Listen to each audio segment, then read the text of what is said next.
on 6 extraordinary economists: Amartya Sen, Manmohan Singh, Mahbub ul Haq, Jagdish Bhagwati, and Rehman Sobhan, and Lal Jayawardena, who emerged from the colonial South Asia to reshape the global discourse on poverty, inequality, and growth.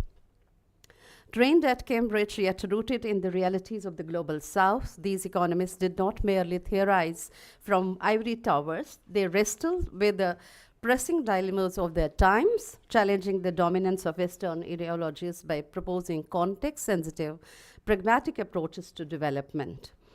The idea that development should be judged not by GDP statistics alone, but by the lived realities of the people, by their freedoms, opportunities, and agency, is as urgent today as it was in the era those visionaries lived and worked.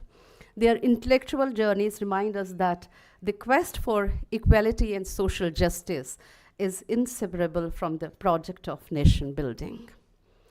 We are especially fortunate to have with us today Dr. Manmohan Singh, whose contributions to India's economic policy architecture over several decades have left a lasting legacy.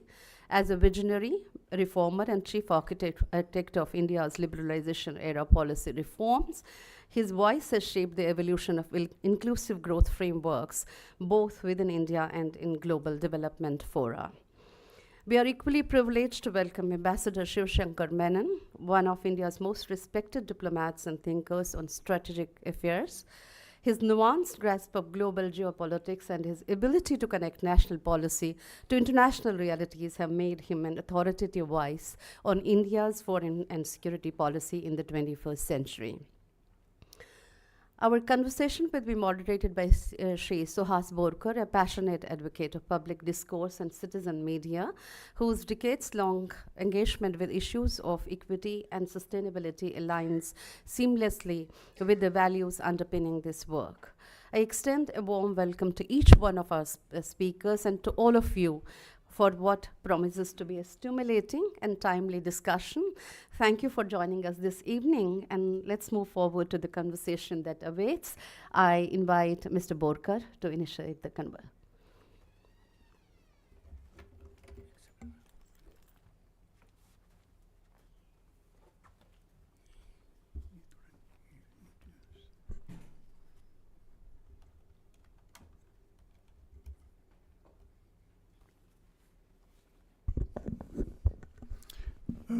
Good evening to all of you. Sorry that there was some confusion because this whole program of David has been arranged remotely. You know, he was in communication from Yale, and he was very keen that it be held in IIC, and so there is an IIC connection. He wrote to me that I would be especially honored to introduce the book at IIC, where I conducted a number of the interviews which were part of my research. David did not tell me then that 4 of the 6 economists he had written about were veteran members of IIC: Jagdish Bhagwati, Amartya Sen, Manmohan Singh, and Rehman Sobhan. 3 of the 4 were in fact life members of the center. There are 3 Stephanians here on the table discussing 6 economists who studied at Cambridge. There is a connection there too. This is going into the genesis of St. Stephen's College, which was set up in 1881 by the Cambridge Mission, a group of dons from various Cambridge University colleges, led by Samuel Scott Allnutt, who became the first principal of the college. I have personally interacted with 3 of the 6 economists. I had the opportunity to interview Rehman Sobhan on camera in 1998, traveled with Dr. Manmohan Singh in 2006 to South Africa as part of the media team, and hosted him many times later at IIC, and interacted with Amartya Sen when he was invited by Speaker Somnath Chatterjee to deliver the inaugural Hiren Mukherjee lecture in the Central Hall of Parliament in 2008. Now, before I ask David to take the floor, a question which we must ask ourselves and the panelists is, what is striking you the most the book. Now that bit later. David, please.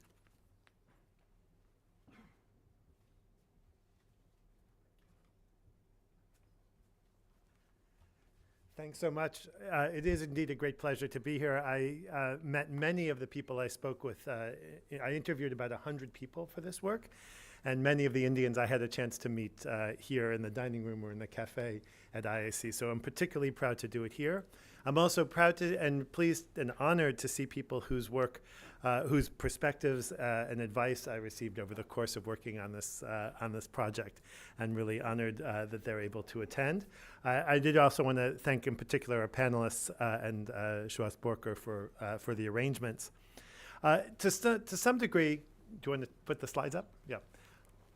To some degree,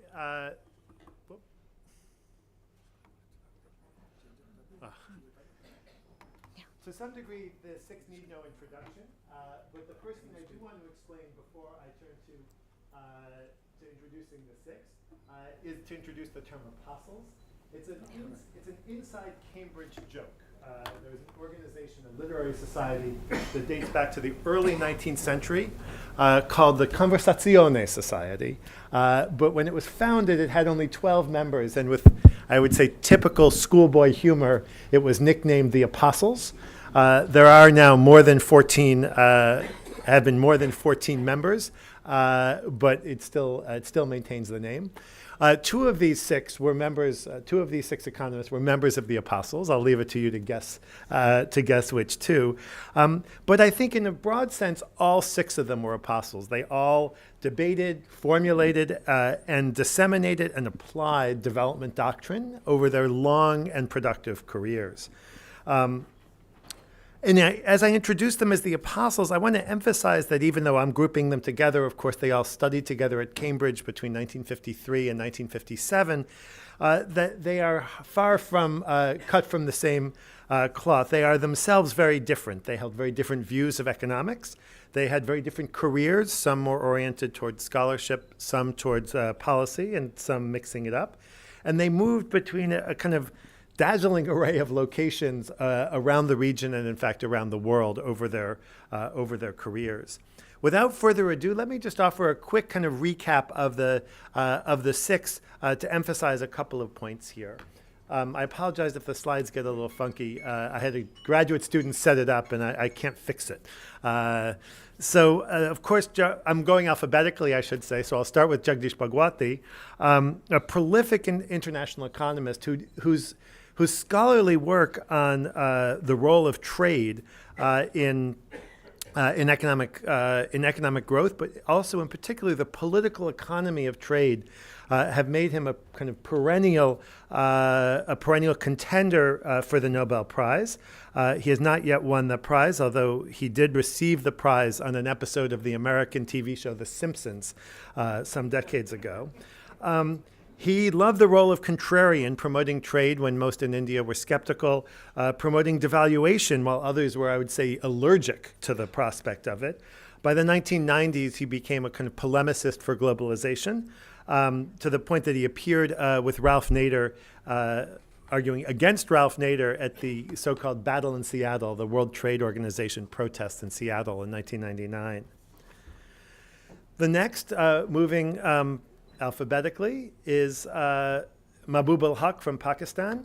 And here I was really struck, as I did the research for this, by his different reputations in the West versus in Pakistan.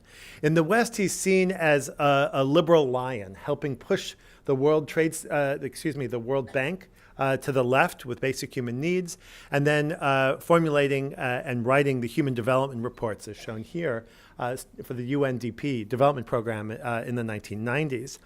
In Pakistan, though, many young scholars, at least younger generations, see him as a dedicated employee of right-wing dictators and are particularly disturbed by his work in General Zia-ul-Haq's cabinet in the 1980s. The third, Lal Jayawardena from Ceylon, Sri Lanka, had a variety of both domestic and international roles. Domestically, he helped formulate his country's first economic plan, and then not too many years later helped formulate the liberalization policies in Sri Lanka in 1977. He also served his country as a diplomat in both Brussels and London over his career. He's probably best known for his culminating position at the UN as the founding director of a leading think tank, WIDER, in Helsinki.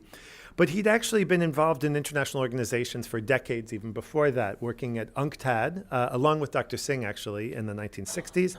And then for an important, again with Dr. Singh, in the 1970s, an important IMF, a neglected IMF committee in the early 1970s.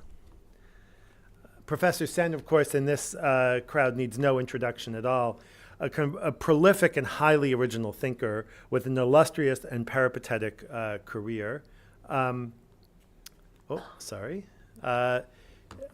Photos here of him receiving the Nobel Prize in Economics, which he won in 1998, and his being greeted on a sort of victory tour after the Nobel Prize in later that year.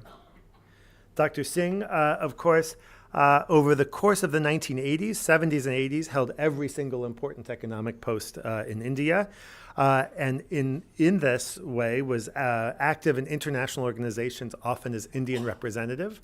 Of course, he too worked for UNCTAD in the mid-1960s. His career culminated, essentially two culminations, as Minister of Finance, of course, in 1991, as well as 2 terms as Prime Minister.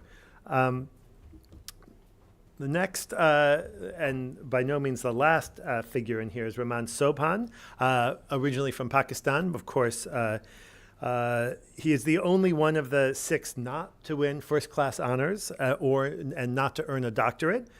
Then again, he's also the only one of the 6 who appeared on his government's hit list for potential assassinations.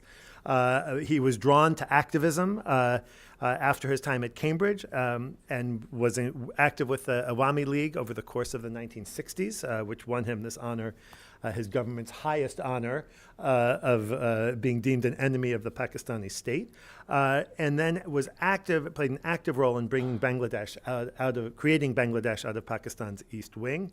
He shown here with Sheikh Mujibur Rahman. He spent 2 years after independence working on economic policy in Bangladesh's Planning Commission, and then the next 35 years and counting as a powerful voice for equity and social justice in Bangladesh. So these 6 were too old to be Midnight's children. They were born between 1932 and 1936. Some friend of mine has joked we should call them Midnight's teenagers. I'm not sure I would go with that. I would note that they had varied interests initially. Amartya Sen first in Sanskrit and then math and physics. Manmohan Singh actually briefly studied medicine before turning to economics.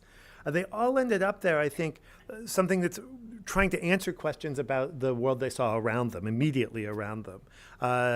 Dr. Singh recalled a line from Minu Masani that had piqued his interest and gotten him interested in economics, that India was a rich country with poor people. Jagdish Bhagwati told me that his desire to understand and solve poverty was based on his own experiences growing up in India. I'd also want to underscore something that's easily forgotten today as we criticize the Hindu rate of growth, the license permit quota Raj, et cetera. And similar criticisms are levied about the developmental estate in Pakistan or in Sri Lanka. To say this in this mid-century moment, these criticisms are not without merit, but they miss, I think, the sense of excitement, of opportunity, of possibility that in the decade or so after independence, when this group was learning, were enrolled in schools and universities, first in South Asia and then beyond. It's in this sense, I think, that led Rehman Sobhan, who I would say is the group's designated optimist, to open his memoirs with the memorable lines from William Wordsworth. Bliss was it in that dawn to be alive, but to be young was very heaven. Sobhan doesn't quote any further in the poem, but there's a description of it as the world was as they believed it, as plastic as they could wish, meaning not that it was shoddy and disposable, as we might take plastic to mean today, but that revolutionaries, in Wordsworth's case, the French revolutionaries, had the chance to mold the world with their own hands. By the time Wordsworth wrote these lines in 1809, he had seen the revolution he had endorsed turn into counter-revolution under Robespierre and Napoleon. And even as he regretted that direction, he wanted to remind readers of the promises and the premises of 1789 and how they were indeed worthy of celebration. Optimism ran rife in South Asia in the 40s and 50s. You could see the plasticity, if you will, of economic life meant that it would no longer be subject, economic life in the former colonies would no longer be subject to colonial edicts, or, for that matter, left to the vagaries of the invisible hand. Instead, it would be shaped by human direction. Economic planning, thus, was the order of the day. G.D. Birla commented on India's fever for planning during World War II, as you can see from here. Planning, of course, was the name of the game across South Asia and, in fact, in the wider world, not just in the Soviet Union, of course, but there were French plans, I've shown here Sudanese and Tanzanian, but almost every former colony had a plan immediately before and another one immediately after gaining independence. And even the United States, as decentralized as it was talking more about planning then in the 1930s and 40s and even into the 50s than one might expect. This was the high tide of Keynesian economics when the debate was over when and how governments should be involved in the economy, not whether they should be involved in it. So these 5 of these 6 began their studies in South Asia, in their home countries. They started often at new institutions, the Delhi School of Economics, founded in this era. Lal Jayawardena went to the University of Peradeniya.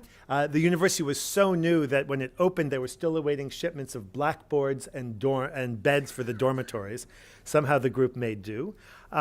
Specifically, an interest in economics. There were new economics journals created in these countries as well, in all 3 of these countries, suggesting just the way the moment was so rich with possibility.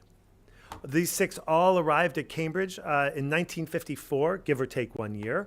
And of course, Cambridge had a long tradition of educating South Asian colonial subjects. Nehru was shown here at graduation in 1910, and then actually with the Cambridge Majlis, the South Asian Student Society at Cambridge, in 1955. Lal Jayawardena is the second from the left, and Rehman Sobhan with a mustache is second from the right in this. And of course, there was a generation, a kind of cusp generation studying Cambridge just before or just after the war, some of the region's most distinguished economists.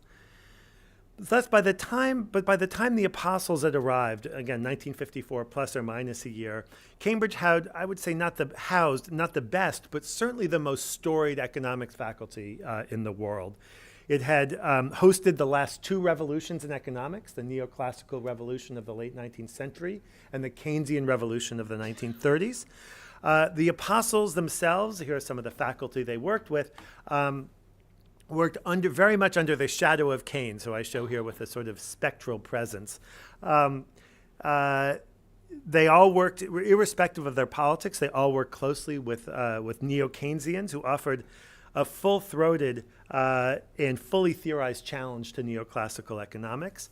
They did labor, as I say, under the ghost of Keynes. In fact, one observer said that he would attend seminars in the early 1960s, so over 15 years since Keynes had died. And someone would ask, well, what would Maynard say? And then people would reply as if they expected him to walk in the door at any minute. To the best of my knowledge, that never happened. The post-Keynesians were led intellectually by Joan Robinson, intellectually strenuous, who Amartya Sen described as being vigorously intolerant, who inspired all 6 of this group, irrespective of their politics. While the neo-Keynesians thought that they ran the show, there were plenty of others. On the left, Maurice Daub was actually a card-carrying member of the Communist Party of Great Britain. When he was first offered the job, he told the hiring committee that he wanted them to know that he was a party member, and if they felt that they needed to rescind the offer of employment, he would understand. They said, well, as long as you give us 2 weeks' notice before you set an explosion in the chapel, then we'll be fine. No explosions took place. And in fact, he's remembered as a dreadfully dull lecturer by a number of the people I spoke with. On the right was Harry Johnson, a trade economist with more than a passing resemblance to King Henry VIII. He was a particular inspiration to Jagdish Bhagwati. I have a folder of his correspondence, Johnson's correspondence with Bhagwati, that's probably about an inch, and it's almost as thick as the book, I guess I would say. The apostles learned plenty of economics here, and they learned that economics was an argument. They saw this argument taking place in actually a sort of take-no-prisoners form. It may have been abstract or even abstruse, but it was heated and occasionally ugly. They also learned that theory was rooted in efforts to solve practical problems, and this is a theme I bring throughout the book. No less an economist than Schumpeter described Keynes's ideas of the 1930s as, quote, English advice born of English problems. And I think that's really important to see that this is something that they did take from it. There were, however, a number of things that they didn't learn at Cambridge. They didn't learn mathematical economics. The economics faculty was more or less fully resistant to mathematics before about 1960. I think it's for this reason, actually, that Amartya Sen described coming to Cambridge as actually a letdown over his presidency college training before that. Another thing is they never learned anything about South Asia, even though the economics tripost, which they participated in, half-century earlier had an entire exam field on Indian famines. There was no course offering and precious little evidence of any readings on South Asia. And this in spite of the fact that a number of their faculty, including Joan Robinson and Maurice Daub, had visited India on many occasions. And Joan Robinson and her husband and colleague had in fact lived in India for much of the 1920s. Another thing they didn't learn was development economics. Now, it's a little bit unfair to blame Cambridge for this. There was no university in the West that offered a program, even more than a course, on development economics at the time. There were scattered articles here and there, but that was about it. Ironically, this last point opened up the opportunity for them, and I think they benefited from the lack of development economics, is they learned a broad array of economic subjects and had the chance to apply them in a way that if they were restricted to one field in development economics, they would not have had the chance to do. They built a fairly robust toolkit to apply to questions of development. These six dominated the Cambridge economics studies in their era. 5 of the 6 earned first-class honors. The 6th came in with an upper second. As my kids would say, they owned the Adam Smith Prize for the best economics paper. 3 of the apostles won the prize. 2 others won honorable mentions. This success led them to top grad schools in the United States and the United Kingdom. If we account for transfers, there were 2 each who went to Oxford, Cambridge, and Yale, and 1 to London School of Economics and 1 to MIT. Not too shabby, I would say. All of them, I think, were determined to solve fundamental problems of their region, poverty and inequality. I should note, though, that while they all observed poverty, observed poverty at close hand, most of the apostles, in fact, all except Dr. Singh, were raised in relative comfort. Jayawardena's family was upwardly mobile, so by the time he was at the university, they were relatively prosperous. But the purpose of this book, Apostles of Development, is not just to recount 6 interesting lives, although I do want to do that, but to interpret the global history of development, running more or less from the 1940s through the sort of the end of their active careers in the 2000 teens. And this seems a kind of propitious moment for stock taking in development, not least because the sort of horrendous headlines from Washington about the kind of wanton destruction of USAID. But below that headline is a general retreat from development happening in the countries of the West that had been firmest supporters of it. UK, Netherlands have all cut back, not quite as dramatically, shall we say, as the United States, but cut back nonetheless. I just want to make a couple of points in closing that emerge from the book. One is that development, I'm going to skip over the historians love to talk about other history books, but there's no reason for that here. Love to talk, right, that development has too often been told as a global North story, the one that emanates in London, in Washington, in Bonn, perhaps in Moscow, maybe Paris. But I want to suggest here that telling this story here shows that development was a global South project. Development aid, to be sure, flowed from north to south. But the ideas, the impulses, the agendas were very different. Development economics and the larger field of international development was a reaction to conditions in the global South that led to actions undertaken by and in the global South, shaped by ideas emerging from the global South. There's one kind of qualification to this, is these six apostles show that the distinction between North and South got to be very hard to draw, right? All of them traverse this boundary between North and South frequently over the years. And the final point I want to make is that looking at the story this way helps us rethink the relationship between theory and practice. We often tell the story as economic theory is formulated and then applied. I actually want to reverse that. So this is one of the first books to appear on history of development, focuses on Walt Rostow's modernization theory and shows how it shaped these different U.S. institutions.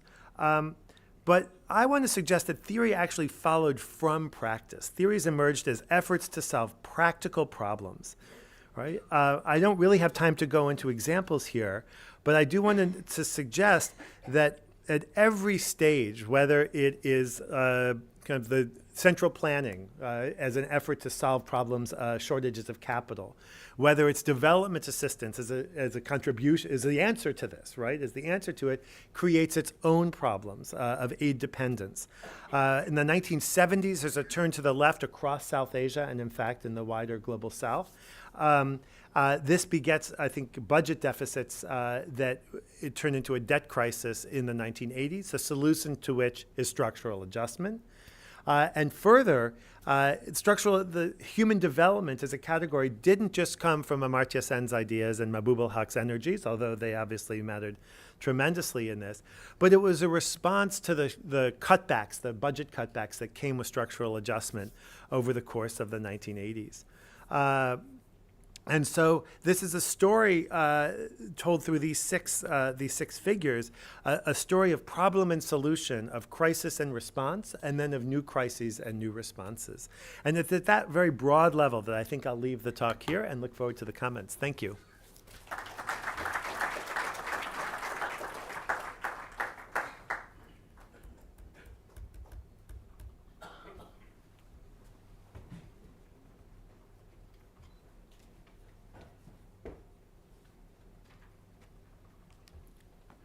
Before I ask Shiv Shankar Menon and Montek Ahluwalia to take the floor, I come back to the question, what is striking to you about the book?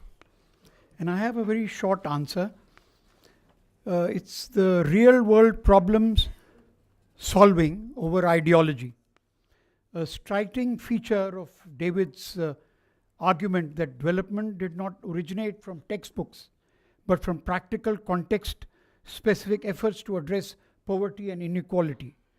These economists tackled urgent challenges such as India's economic liberalization, Manmohan Singh, Sri Lanka's trade reforms, Jayawardena, or Bangladesh's equity policy, Sobhan, with hands-on solutions, often navigating Cold War geopolitics. This pragmatic approach contrasts with rigid ideological frameworks, highlighting the adaptability of global South thinkers. Now, that takes me to a very small story that's by Richard Lambert, former editor of the Financial Times. He says, as India's finance minister, Manmohan Singh visited Financial Times London offices in the early 1990s to discuss his reform program with Martin Wolf and me. Martin asked why he hadn't made what seemed like a perfectly obvious policy change, something to do with capital flows, I think. Yes, Martin, replied Manmohan Singh quietly.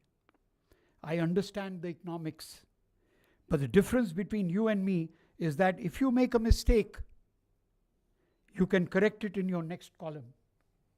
If I make a mistake, 20 million people die. For a moment, even Martin Wolf was lost for words. Over to you.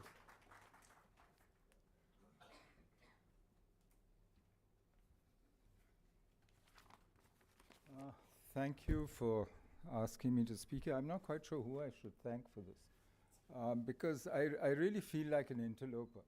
You know, I studied ancient history, and here I am talking about a book about 6 economists, among economists.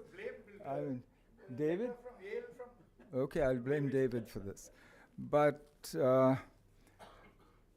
guess one reason why I'm here is because this is a really quite a remarkable book. It's a book that actually makes sense even to a layman like me, with a complicated dismal science like economics as its subject. By sheer chance, I was lucky enough to have worked with 3 of the 6 apostles and know indirectly about the 4th. Because the book actually uses biography to bring history alive in a very useful way, I think in an accessible way. It's packed with detail, with telling anecdotes, and it's something that but it's more than just a biography of 6 eminent South Asian economists who happened to study almost simultaneously at Cambridge. They each affected the course of the development of their own countries, but also of the discipline itself. They created an entire discipline, development economics. And that's saying something at a time when it was much, much more difficult, I think, to do so, actually. And so what you have in the book is therefore a history of development, a history of economics, and it also, to my mind, serves the purpose of showing to what extent, and I quote from the book, shows how much the global South shaped the global enterprise of development. It was not just the outcome of the Cold War, of some competition between the superpowers, or a new form of colonialism. There were parts of that, but that wasn't what actually created development economics and actually the practice of what we saw in terms of development. So let me tell you what struck me when I read the book, and you can then later tell me how wrong I am. You can maybe question the choice of the 6. I mean, what about your own slides? I think showed Gamini Korea, Dharma Kumar, showed, various I.G. Patel, for instance. But these 6 do actually stand out, even though, as David mentioned, 5 of them came from relative privilege in their own societies, apart from Dr. Manmohan Singh. But they actually made it on the power of their own intellect, their own talent. There was no guarantee. The privilege didn't guarantee. It might have guaranteed some initial access, but that's it. But after that, what they did was really on their own.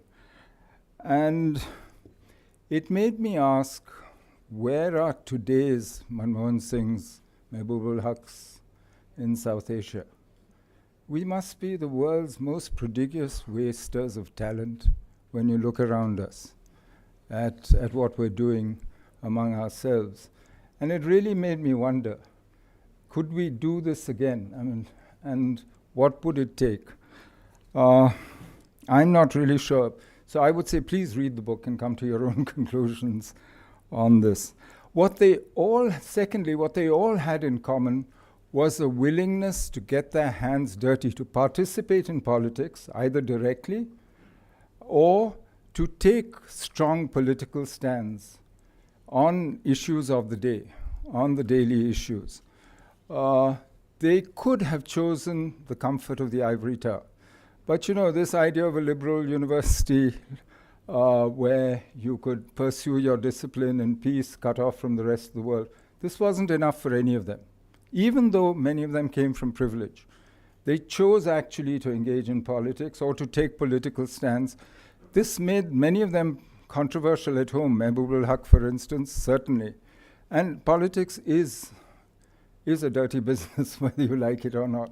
And it is a hard business for people to work in. And yet they chose this. And I found that quite remarkable, the sheer courage and that it took to do so.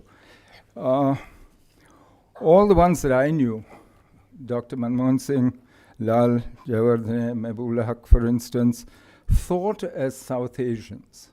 And this is also remarkable. It's rare today. It's hard to find scholars of that eminence, of that global quality, who are thinking and acting as South Asians. Not that they were any less patriots than anybody today, but they were cosmopolitan in their thinking. And as David said, they could cross the borders between North and South, but also the borders that the multiple partitions of South Asia in the 20th century created. They could cross them easily and made them permeable, and certainly use the power of their intellect to look beyond these. And that is something. I mean, for me, that really hit me. What their lives proved, to me at least, is that ideas matter, especially in times of transition and of change, which we face again now. It's really a supreme irony when you read the book that the World Bank, the IMF, originally designed as pure financial organs of the North, were turned first to structural adjustment, then to human development, to basic human needs, and into development institutions by their work. In fact, they are the ones who made this. They worked, not just them, of course, they worked with the US to do so. It's the only other analogy I can think of is the UN itself, which its founders, like Churchill and Smuts, established as an organization to perpetuate imperial structures and power politics. And yet, the combination of countries like India and the Global South and the US managed to turn the UN into an instrument of decolonization in the 50s and 60s, something that would have horrified Churchill and Smuts and the others.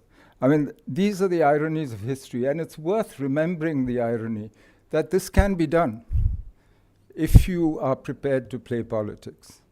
And for me, that's the lesson that I really drew from the book, that it is possible to be optimistic about change in times like this, and that ideas matter. So, of course, this is a book that leaves you wishing for more. I wish there were more in the book about the spouses. The ones that I knew or know are really formidable people in their own right. But, I also think that some of the broader global significance of what they did is important. I remember, for instance, in 2009, before the April G20 summit in London, which actually saved the world from another Great Depression. I remember Gordon Brown came to see Dr. Manmohan Singh in the hotel. You remember that afternoon? We were told 20 minutes, that's all he has. So he came in for 20 minutes conversation, went on for, I think, 3 hours. And for flies on the wall like me, it was like an education, a master class in economics, in how the world worked and how to fix the world economy. And sure enough, the next day, that's what the G20 did. I really think that sort of influence and ability that Dr. Manmohan Singh, I think Gordon Brown, for instance, is underestimated for what he did for the world economy. That sort of thing, I wish there were a little more of that, of the global part, of beyond the development economics. But this is unfair to ask for more from a book that has 560 pages already. So David, maybe you have to write more books. So please do read this book. For my generation, at least, it's a revealing, academically rigorous look at the events and the processes that we lived through, and could help to give us a better perspective of what we saw. For younger people, I hope I trust that it's a brilliant introduction to a time of hope, a period when there was real hope of change.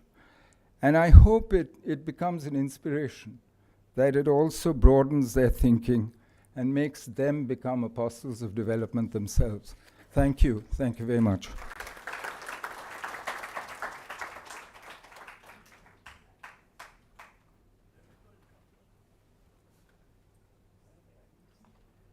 When we confuse Harvard with hard work, you need more apostles, Otherwise, there's total confusion here.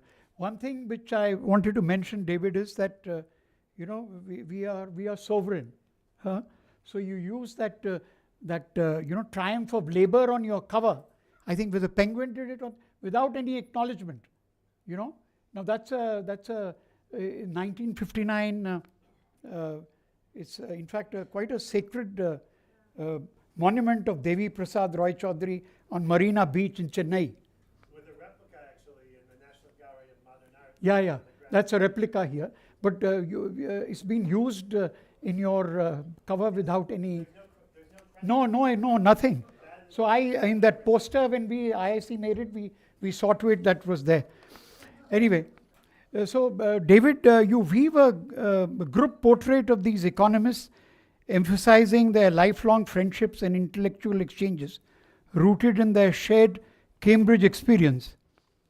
Now, their diverse approaches, Sen's human development focus, Bhagwati's trade liberalization advocacy, Manmohan Singh's policy reforms, Huck's Human Development Index creation, Sobhan's equity-driven work, and Jayawardena's institution leadership illustrate a rich tapestry of ideas that shape developmental theory, practice.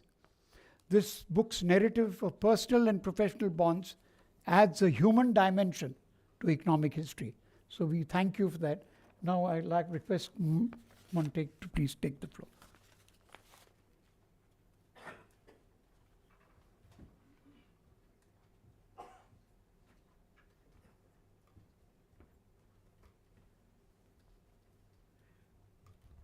Well, let me thank the publisher and the organizers for inviting me.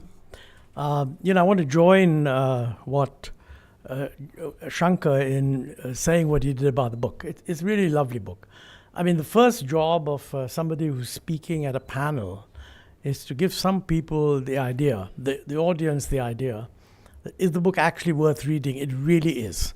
And I think Shankar brought out why it's not kind of a narrow history of what Manmohan Singh did and what Mahbub did and various other people did. It's actually quite a rich tapestry of how ideas evolved. And this rather unique circumstance that you had 6 guys from South Asia all sort of filtering through this top university and then interacting with each other and getting into government and so on. Now, interestingly, their subsequent careers are actually quite different in the sense that Manmohan Singh was the only one who, he had very brief stints abroad, but basically went back and worked in government. And one of the nice things about the book, which I found quite informative, because I had got to know him, working under him, from about 1980 onwards. But I didn't know very much about what he was doing during the 70s. And this book actually brings together a lot of stuff, papers that he has written, one of which I've seen, and the other one which he says even he hasn't seen, but it exists somewhere, which gives you a sense of what his thinking was. That's actually for Indian sort of scholars or people interested in the evolution of Indian economic policy is very important, because it does indicate that although as a civil servant, he obviously worked under constraints, he was writing about the need to kind of do things differently. And that was there in these papers. I mean, I'm aware of some of that in the 80s, and I've written about it, so I won't go on and on about this. But, you know, one issue which I think is very important is that ideas didn't actually come out of the kind of fully developed West and then were just picked up. You know, the best thing to look at there is this whole business of poverty, which is now all over the place. And this morning's newspaper says some new data, whatever, the poverty line has been recalculated. Now, you know, when you go back in India, I mean, it was Dadabhai Naoroji, way back, the poverty of un-British rule, 20 or something like that. So in India, the tradition of worrying about poverty is actually very old. Even if you come to more recent times, and this is connected with what happens later on in the World Bank, because I think the book mentions that McNamara, and Hollis Chenery, and Mahbubul Haq also were keen to sort of bring the issue of the bank's job is to make sure that the poor benefit. Okay, my feeling, by the way, is that that was dominantly motivated. I don't think David quite says that, but dominantly motivated by McNamara's realization that the old argument for development assistance, which is that you've got to save the world from communism, wasn't going to work anymore. Because communism was no more an expansionist force. I mean, it didn't collapse until 1991. But, you know, by the time of the 1970s, it was pretty obvious that none of the developing countries were going to go communist. So if the name of the game was to stop these guys from going communist, you didn't need any World Bank assistance. But I think they felt that, you know, a lot of poor people and development isn't getting to the poor. That idea, by the way, also originated in India. It's very sad that our intellectual classes don't actually look at our own history. This idea can be traced back to Ram Manohar Lohia, of all people. Because in 1962, just after the Chinese attack and Panditji was under a lot of pressure, Ram Manohar Lohia made his maiden speech in the Lok Sabha. And in that maiden speech, he was very critical of the government, which is the job of the opposition. And he said that, look, you're talking about growth. Where's this growth? Where is it? I don't see it anywhere. The poor aren't benefiting. Maybe the top are getting it all, etc., etc. He then went on to say that, you know, China's different. Mind you, China had just attacked India. So it's quite bold of him to say China's different. You know, over there, you know, you can see that people are getting better off, but in India, they're not. Now, the interesting thing is that Panditji, being the kind of person he was, I think this is the first time. Oh no, Ram Manohar Lohia said, I'm sure the Prime Minister has no idea at what level the people of India live. I don't know if he realized that they live on less per day than it costs to feed the Prime Minister's dog. This is in the Lok Sabha record. So Panditji is a very sensitive guy, and he sort of said, is that really true? Because nobody had told him. So he set up a whole committee in the Planning Commission to go into the issue of what is the distribution of income? I mean, how much do people eat and so on? And this lot came to the conclusion that, you know, we don't measure it. We only measure consumption. So the Prime Minister had to be told there are no official data on the distribution of income. Now, this is way back in maybe 1964. We have just appointed, a few months ago, the first official Indian committee which is going to work out how to do a survey to calculate the distribution of income. And my good friend Surjit Bhalla is made chairman of the committee. So I keep telling him, you have no idea what a historic job you've been assigned. And when this committee has done its work, we'll have an official assessment of what is income. Now, the interesting thing is that I was in the World Bank at the time working under Hollis Chenery. Hollis wanted to sort of go into this whole issue of income distribution and who benefits from it and this and that. And he was a very sort of eclectic kind of person. And he collected a whole bunch of people, most of whom figure in this book. All the sort of, guys from the Institute of Development Studies in Sussex, etc., had a big conference in order to discuss how should one move forward. And the interesting thing is that he was aware, in fact, I had told him, but he was actually aware, that the Indian Planning Commission, following this directive from the Prime Minister that we must make sure that people benefit, had produced a document called the Perspective Planning, Perspective Plan for Getting Rid of Poverty. I don't remember the exact title. And it said, can we get rid of poverty in 20 years? And it did a lot of calculations. And it came to the conclusion that, look, we have such a low level of income that we cannot do it through redistribution alone. Not possible. So if you want to get rid of poverty, you've got to grow the economy. And they said that, if the economy grew at 7%, per year, 7%, then over 20 years, most people, in those days, almost 60% were below the poverty line. Most people would get above the poverty line. But the bottom 2 deciles would still be below the poverty line. So for them, you'd have to get something extra done. So this was a notion of getting rid of poverty by pushing for growth, but also doing something for the very poor who'd be left out. And Hollis Chenery, we ended up producing a book called Redistribution with Growth, which kind of widely regarded in those days as the World Bank's mantra. But to the credit of Hollis Chenery, he actually in his preface mentioned that this book is inspired by the work done in the Indian Planning Commission, which set up for the first time a growth model, which said how much growth do we need and what is needed to get rid of poverty and this and that and the other. I used to find it particularly annoying, by the way, later on, when everybody described everything we were doing as you borrowed it all from the World Bank, when the World Bank document on redistribution with growth attributed it all to work being done earlier in India. Now, I won't go on and on about this, but I think there's a related issue, and I think we are really too close to what's happening in neighboring countries. We're too close to what's happening in other developing countries at large, Africa, Latin America, East Asia. But we're quite close to what's happening next door.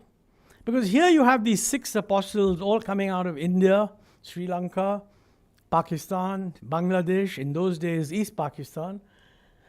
But you would think that most people in India would be very aware of what are the economic problems of Pakistan. Why is it now being described as a basket case? What went wrong, etc., etc. Similar issues on Bangladesh, same sort of thing. Sri Lanka has gone through very difficult times because of their internal political strife. But I don't find that at all in our newspapers. Except when there is an IMF program, which I think most of our journalists reflexively think is a news item worth putting on the page. We get no coverage of what's happening in Sri Lanka, in Pakistan, in Bangladesh, Myanmar, anything. And what this book, I think, tells you a little bit is that we ought to be much more aware. And actually, there'd be a lot of lessons for us to learn. If nothing else, we've had far fewer crises than these countries. If you go back, we went to the IMF in 1980, then we didn't go back to the IMF till 1991. And I recall that in the 1991 crisis, when we were congratulating ourselves, we said to the IMF sometime in 93, fine, the crisis is over, thanks a lot, thank you for what you did. And we sort of, as we walked out, we were saying that's really good not to be under the IMF supervision. And one of my colleagues said, don't worry, you'll be back there in 10 years. And I said, I'll take a bet with you. And the truth is that from 1991 to now, we have not had to go back to the IMF at all. Now, it's all very well to say this shows that the different governments all did good economic management. But the best way of learning why we didn't is to find out why others did. Because all our neighbors have been routinely going back to the IMF. It would be nice if somebody were to write that, the reason why we have a better experience is that we failed to we didn't make the mistakes that other countries did. And I think this is just a general point. Reading the book, I got a real sense that, when you talk about Mahbub, you talk about the 22 families, the 23 families, his internal problems in Pakistan. In a way, the saddest story in the book is Rehman, because he was he's absolutely intellectually impeccable kind of guy, left-oriented, but had zero impact on his own country. But it didn't affect him. He was the best disciple of Maurice Daub, whose picture you put up there earlier. So I think I hope people read the book, and looking at the book, think of how would you analyze government experiments and experiences in future? Because you need to know who were the influences on whatever is moving policy. And this brings it out really extremely well. So David, thank you very much. I hope all these people will go and buy your book and read it, and I'm sure that if they do, they'll benefit. Thank you.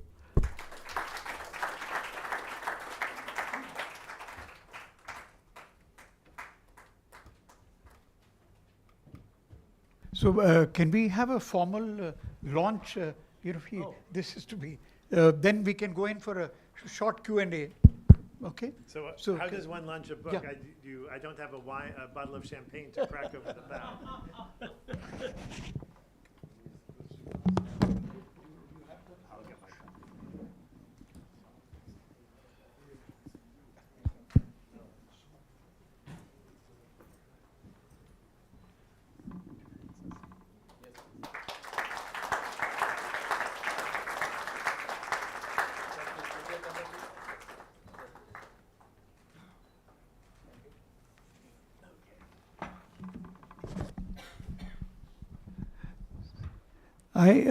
Can I have asked the first question? There's a talk of in the book. In fact, there's less than a chapter, but it's very much there. Reform with stealth. Reform with stealth. Would you like to? What is this whole concept of reform with stealth? In fact, you coined the phrase, is it? Yeah, go ahead. Well, I don't know if I coined the phrase, but I certainly used it, and probably earlier than most. I used it really to describe Mr. Narasimha Rao's approach to bringing about reforms, because I do think that Dr. Manmohan Singh was the architect of that. He was the one who actually knew what to do, but I don't think he could have done it, as he himself often said, if he hadn't got the support of the Prime Minister. But I think that Mr. Rao was not a great believer in sort of big bang reforms, nor was Dr. Singh. They were in that sense both gradualists, and I regard myself also as a gradualist. If you have a big system, one of my friends who was in shipping said that, the turning circle of a small boat is much smaller than a big liner. So you have to accept the fact that if you're steering a very large vessel, it's going to take time for it to turn. But I think in India, the reform by stealth really meant that we're going to turn, but we're not actually going to tell you that we're going to turn. I felt that gradualism meant that you say, look, we have to reduce duties. They are this much now. We're going to reduce them 4 percentage points per year, so that in 10 years' time, they'll go down to whatever. Our approach was, our duties are too high, and we're reducing them, and we must do more. But you don't tell them how much more, at what time will you get to what. And that was really sort of an opportunistic approach. It's like you kind of say you're going to do it, but you don't give people a clear direction. And I call that reform by stealth. That is, you are going to reform, but you're going to do it when you can do it. And that's different, in my view, from gradualism, because gradualism gives clear signals so everybody can actually plan for it. Now, mind you, the argument in favor of reform by stealth is that people say that if you give clear signals, then it allows all the opponents that much time to lobby against it. And frankly, that's true. So in the end, those of you that become ministers will have to make up your mind how much stealth and how much gradualism and how much transparency. But that's what gradualism, that's what reform by stealth really meant. So we could pick up some questions. Yeah, go, yeah, just one sec. Yeah, please.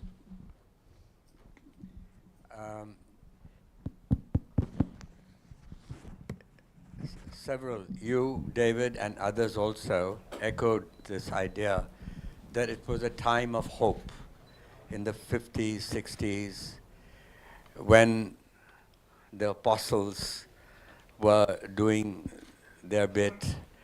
And what is ironical is, of course, speaking for India, that this was precisely the period when the hope was being destroyed. And it was only the real possibilities that you spoke about came only after 1991. So I was wondering, actually, reading the title of your book, Lessons from Modern Development Practices, why don't you write another book which is really based on the success, that lessons we can learn from East Asia and China. In other words, Japan, Korea, Taiwan, Hong Kong, Singapore, and now China, and now latest will be Vietnam. I think it's a very good question. Honestly, if I were to think of the lessons for South Korea, from South Korea and Taiwan, for their developmental success, is be what the Americans called at the time a frontline state. Right? Some large portion, I think over half of Taiwanese industrial investment in the 1950s came from the United States. South Korea was similarly inundated with flows of US funds. So I think it's worthwhile looking at the economic models that were in play. And in fact, in the original version of the project, before it became only South Asian, I was actually interested in looking at a Taiwanese economist who was behind their market reforms of the 1950s.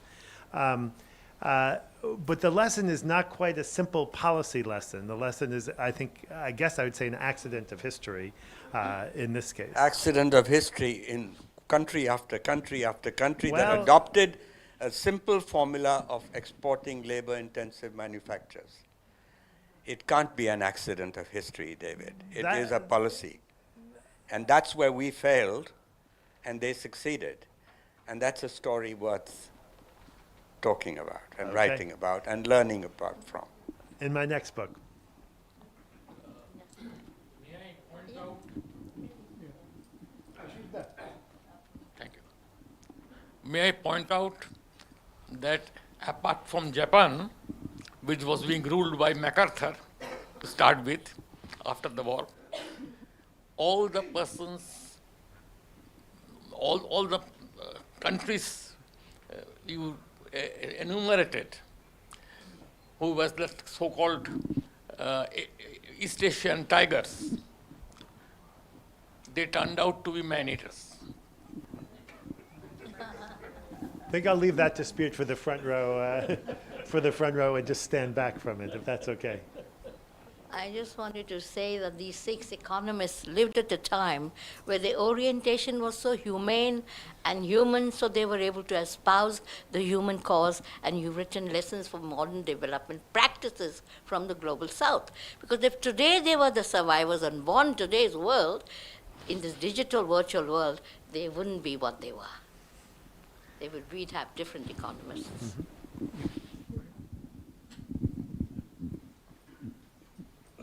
Thank you.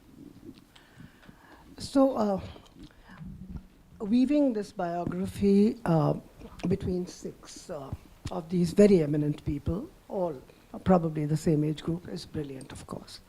So there was something said by Dr. Ahluwalia that one wishes that there were more sort of examination of practices with our very, very close neighbors. I was just wondering, having been in government all my life, that did we ever give credence? Did we ever bother about our neighbors? And now we are in a very, very high state of arrogance, in my opinion. if you agree with that. So do our neighbors look at us and look at our experiences? Mr. Engelman, you could throw light upon that.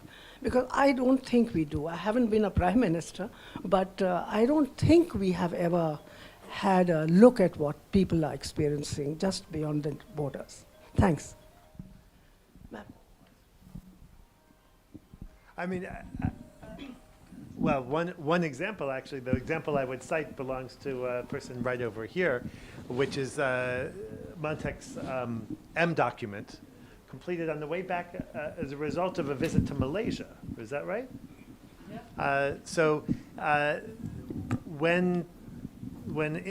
As far as I see, when Indian economic policymakers look for outside examples, they look to the Asian tigers, as was suggested, and then the sort of next generation of them, it might have included Malaysia and now Vietnam. Vietnam, obviously not in the 20th century, but there were continuing efforts, but I think they were fairly lonely efforts, particularly Rehman Sobhan's effort to build a kind of South Asian intellectual network and a research network, but like it has never really worked fully. I think of necessity, Sri Lanka follows more of what's going on in India than vice versa. India is a very large market and a very important trading partner, and always has been, far more important than Sri Lanka has been to India. So I think India's size makes it more difficult to put it at the center of its neighbors at the center of their discussions,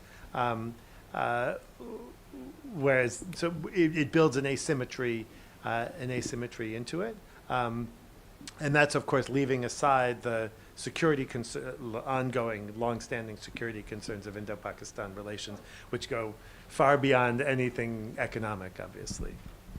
Yeah, good. You just take two more. That's all, huh? Time. Okay. Just hold on to that. Yeah, go ahead. When Sheikh Hasina was the Prime Minister of Bangladesh, Bangladesh was seen as an economic success story. And often we were told that we need to emulate some examples from there. But as soon as she has been ousted, suddenly we see it as an economic disaster case. Why has this change happened? Well, I don't know that the two are entirely inconsistent. I mean, I think Bangladesh really picked up on ready-made garments at a crucial moment, in the same way that the Asian tigers had this advantage of being a first mover into things like garment and textiles, and then worked their way up the value chain from there. Bangladesh had remarkable success with ready-made garments. The other factor that has been true across South Asia has been the result of the 1973 oil crisis, which is the rise of labor migration to the Gulf, right?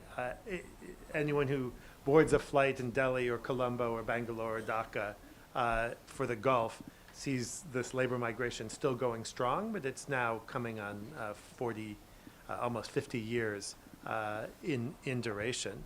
But one of the reasons Sheikh Hasina's time has been seen as a disaster, for those who see it that way, is corruption and self-enrichment. But that self-enrichment required that money flowing into the country in the first place. So I don't know that that the sort of, I guess what critics would call crony capitalism of Bangladesh necessarily erases the positive impact of ready-made garments and labor migration as kind of crucial elements of Bangladesh's economic turn. Remember that in 1971, they essentially had no economy at all. Rehman Sobhan and his colleagues took charge of the Planning Commission with abandoned factories, with most of the bridges destroyed, most of the river transportation gone. Richard Nixon, no economic expert to be sure, called Bangladesh a basket case, and so the fact that it could be doing anything and come in for any praise only 3 decades later, I think is worth taking some pride in, even if the economic situation is not sustainable. One of the things I think comes up as a as a sub-theme in all these conversations is that this economic development is a very dynamic process, and the lessons of one moment are not necessarily the lessons of another. And I suppose that's what I meant in my reply about accident of history, that by moving at the moment that they did, right, when within the United States, for instance, textile firms were closing down or moving offshore, is what gave this advantage that was not available to India 20 or 30 years later. This very dynamic system means that your lessons can't be too historical. It's hard for me as a historian to even say that, but you really need to be ready to move with the times.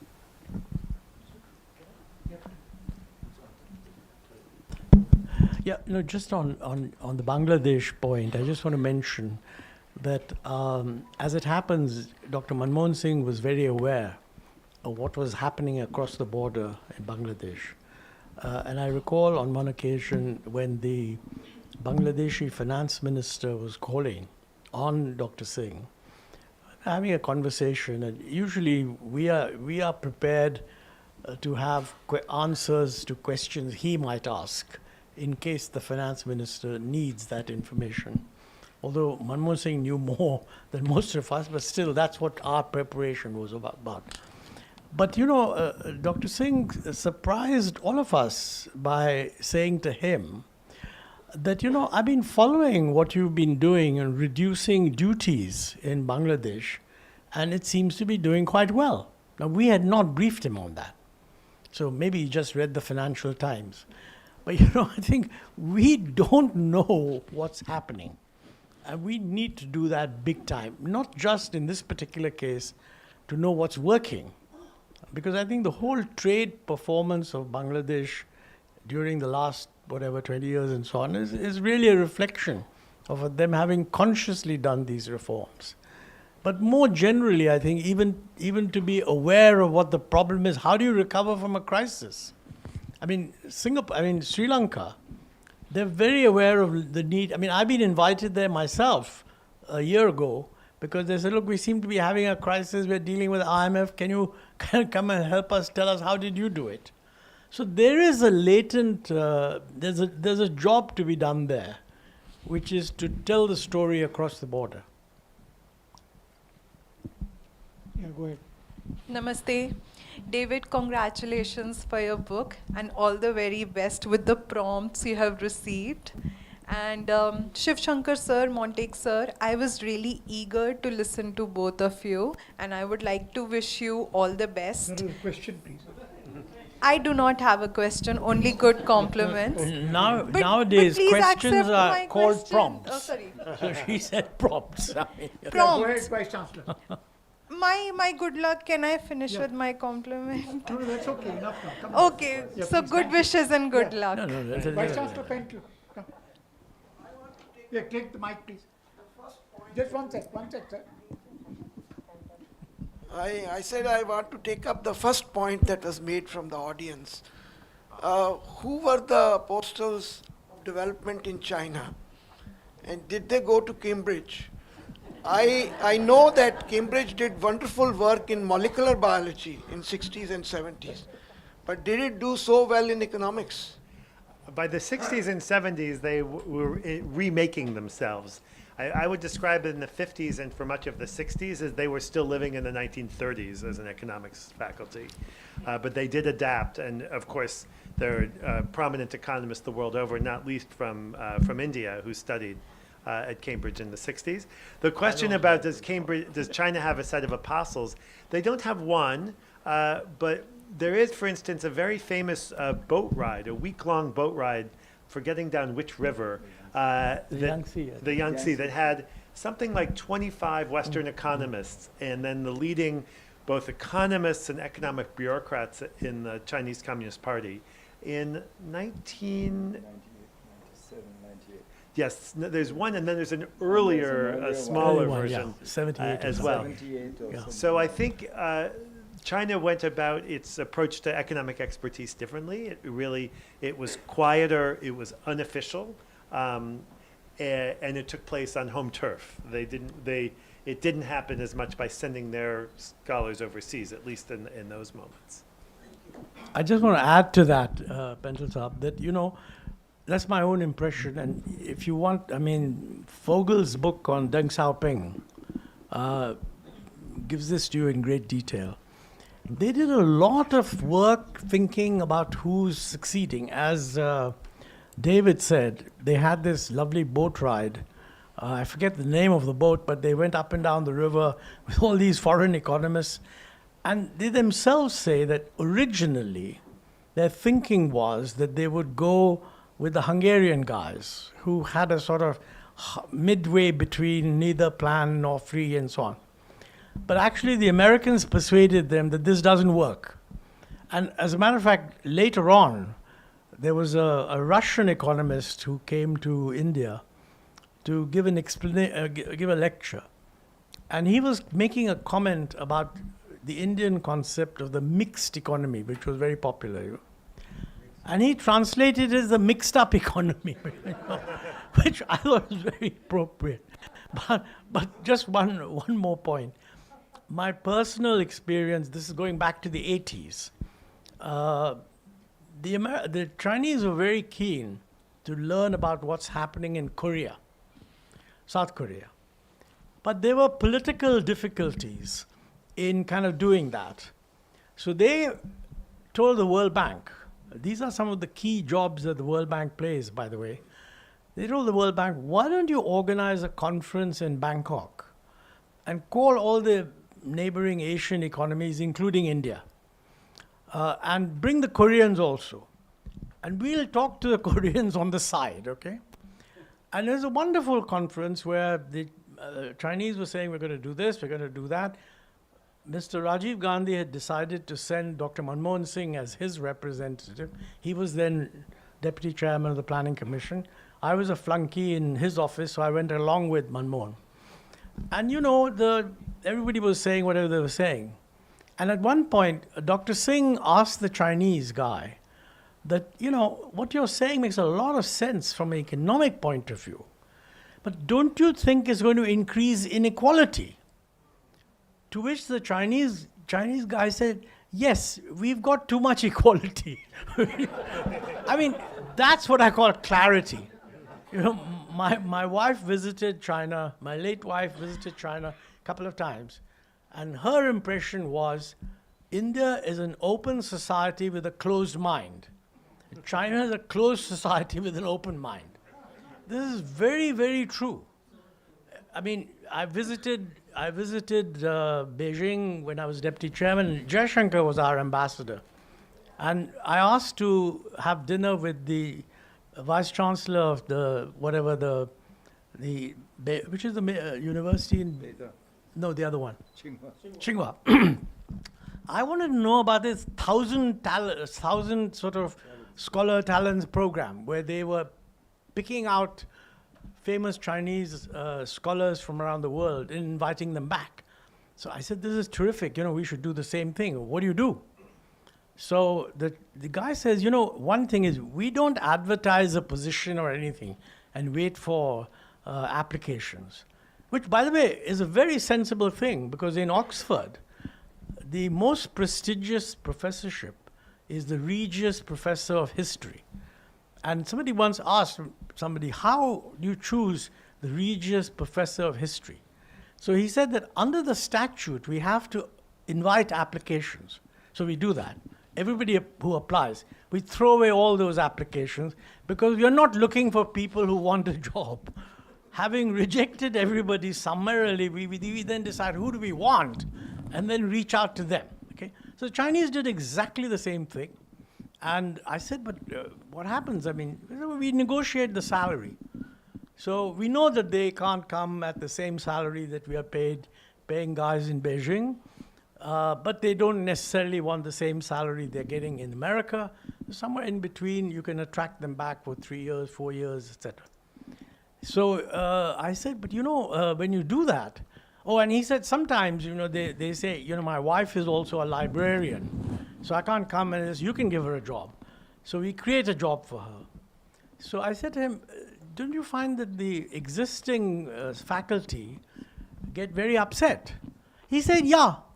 He said, but you know, Mr. Aluwalia, you have to distinguish a dragon from a fish.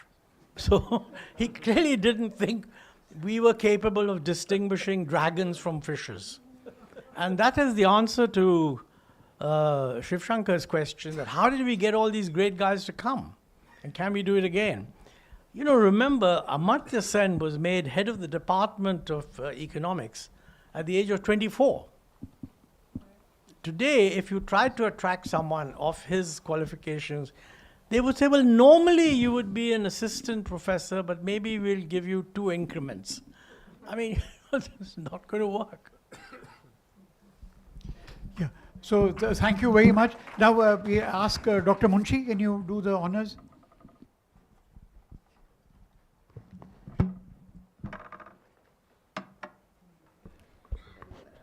I've been given this responsibility to propose a vote of thanks. I would once again like to address all the distinguished speakers, colleagues and guests. On behalf of all of us, I extend heartfelt thanks to Ambassador Shiv Shankar Menon, Dr. Manmohan Singh Ahluwalia, and Professor David Ingerman for this deeply engaging and illuminating conversation. Your insights have not only enriched our understanding of the apostles of development, but also challenged us to think the very purpose of development in our own times. My sincere thanks to Sri Suhas Borkar for steering the dialogue with depth and clarity, and to our wonderful audience, thank you for your presence and attention, and discussions like this remind us why these ideas matter. Thank you very much, and have a great evening.